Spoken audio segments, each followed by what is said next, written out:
So health waivers, health requirements. I think this is a very important topic because sometimes when some visa applications are assessed and the person has already met all the eligibility criteria, then a health issue comes about. So let's speak about this and what is the health requirement and what is a health waiver and when it can be exercised. Yeah, and it's a great topic to discuss because we talk about character issues and we've covered this on our podcast before.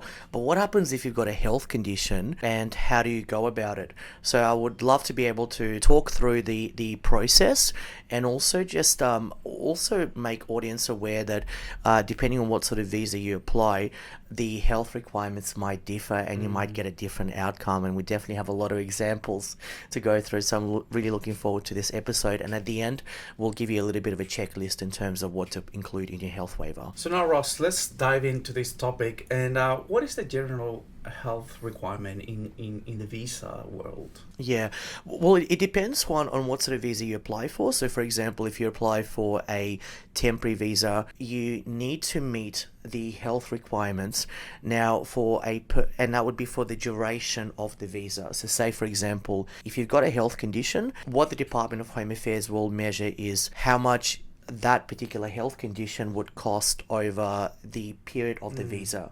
So say you apply for a student visa and you might have hepatitis, they will measure, well, how much would it cost to manage that condition over a period of a year. Now for permanent visas, it's different because if it's a lifelong condition, it will be either measured over 5 years or 10 years, depending on the severity. And that's when the cost can be quite significant. Now, what the audience may not be aware of is that you're talking about a hypothetical person. So whether or not the treatment's actually required is not relevant. You're looking at a hypothetical person with that particular condition. So that's regardless of the person having that specific condition and how it is manifested in the body.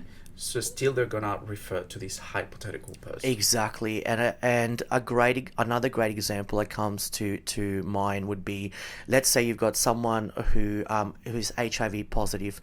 Now they might have an undetectable viral load, so they're not sick, they can't pass on the infection to anyone else, but because you can't cure it, it is considered to be a lifelong condition, and it can have repercussions as well. So you will still get quite a high costing, despite the fact that the person themselves might actually be feeling well. That's actually a very good example because we've seen actually some cases in the media recently about person having been HIV positive, but that doesn't mean that they are going to be this costly.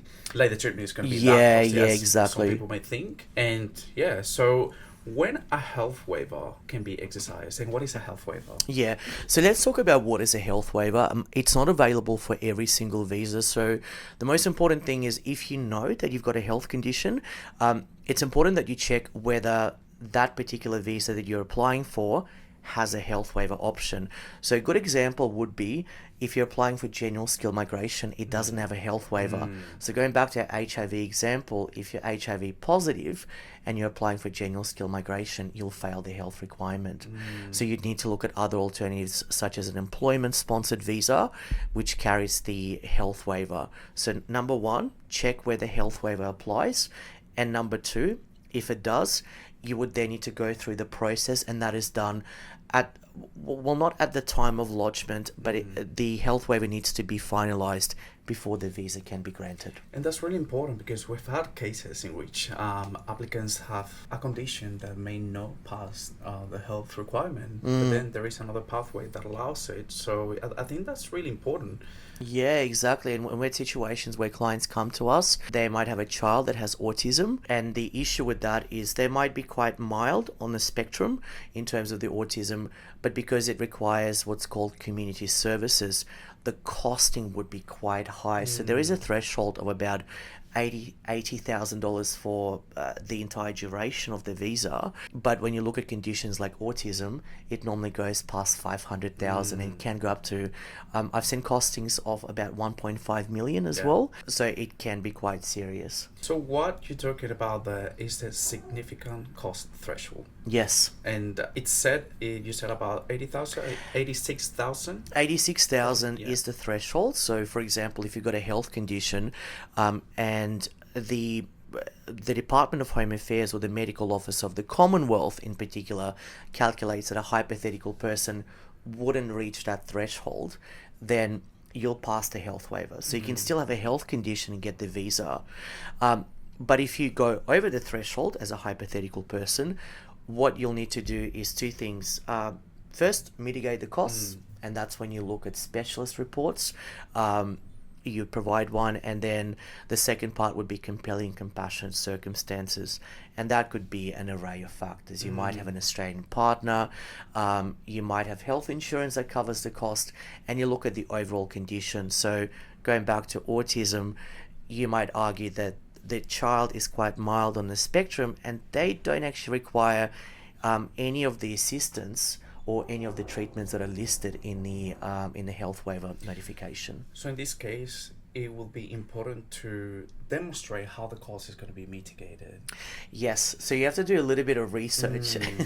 And that's why it's very important to seek special advice on this. Yeah, it's definitely good to seek advice. What we normally recommend is, I don't think an immigration lawyer or a registered migration agent would be able to give you health advice. So what we normally ask is that you do get a letter from your treating specialist, and what that will have is a couple of important points.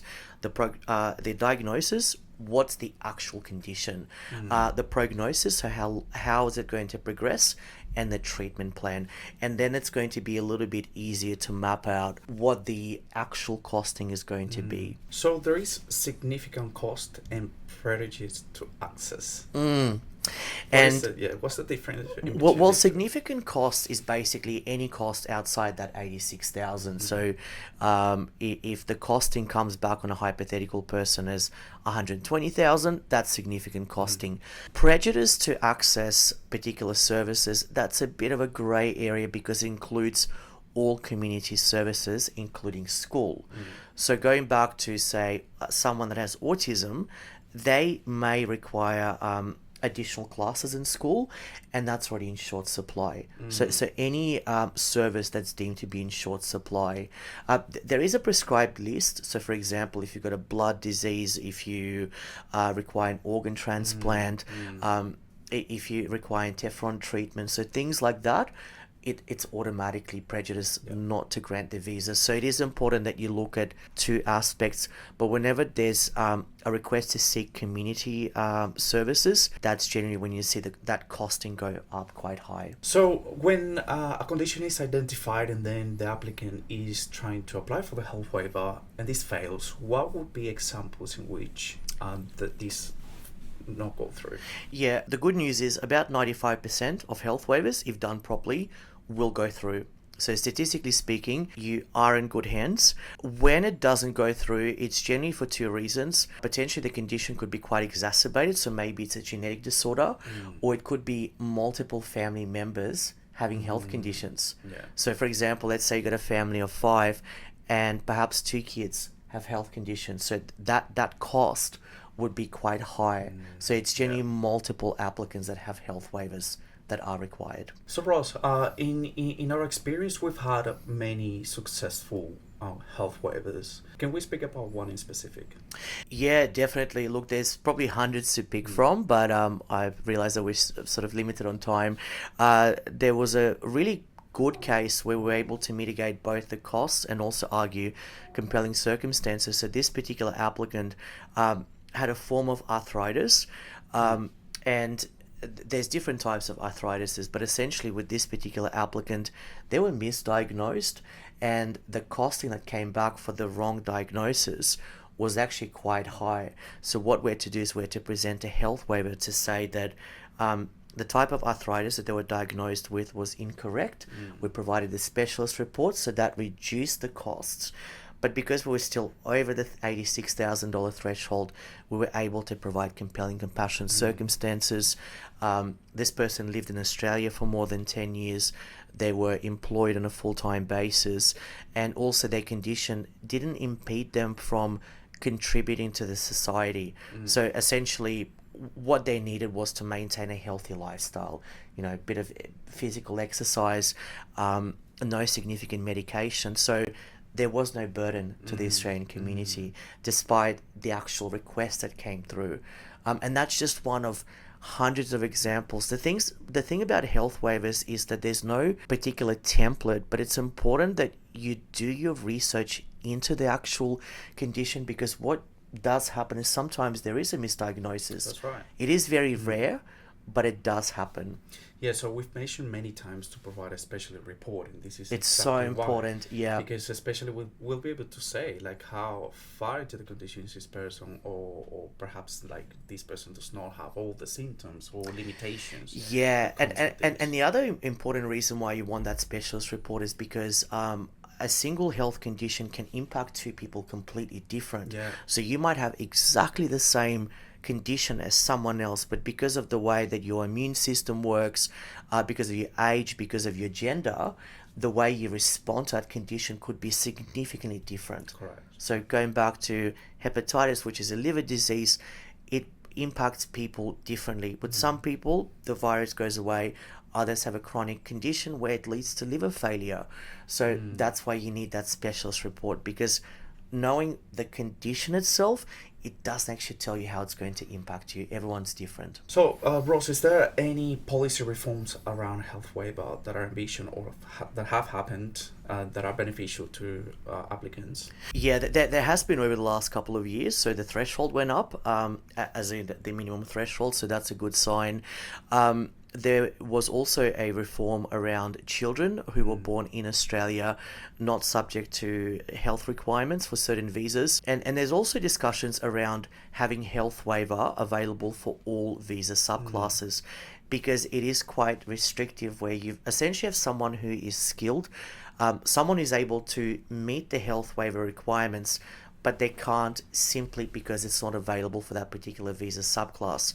So it is about striking that balance between, giving health benefits to Australians and permanent residents, but also giving an opportunity to someone who's able to contribute to the economy positively to be able to say, well, I can mitigate the costs. Yeah, especially in those cases where that rule of one fail, all fails. You know, I think that in these instances is where we can see that and manifest it, like perhaps it's just the one family member, but the rest are going to be massively contributing to Australian society and economy. Why not give this opportunity to this family member to Yeah. also be here? And Yeah, 100%, and that's super important to keep in mind in terms of the reforms that are coming up, and we'll definitely. There was actually a discussion paper around how health waivers should be reformed that was out last year, so I wouldn't be surprised if there were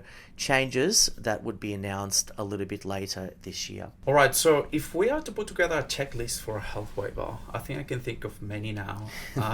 For example, specialist report and other ways to mitigate the cost. What can we? Yeah, if you're going to be first and foremost, I think this is where it is a good idea to seek advice, just because it can be a little bit complicated. Like I said, 95% of cases get through, but the significant majority of those that get through are represented.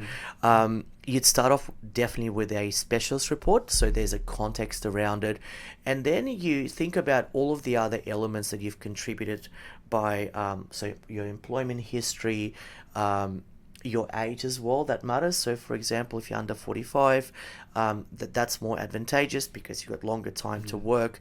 You talk about your contribution to the community. It does vary, but the longer you've been in Australia, if you're employed, if you're under 45, you definitely have a much higher chance of getting the health waiver through.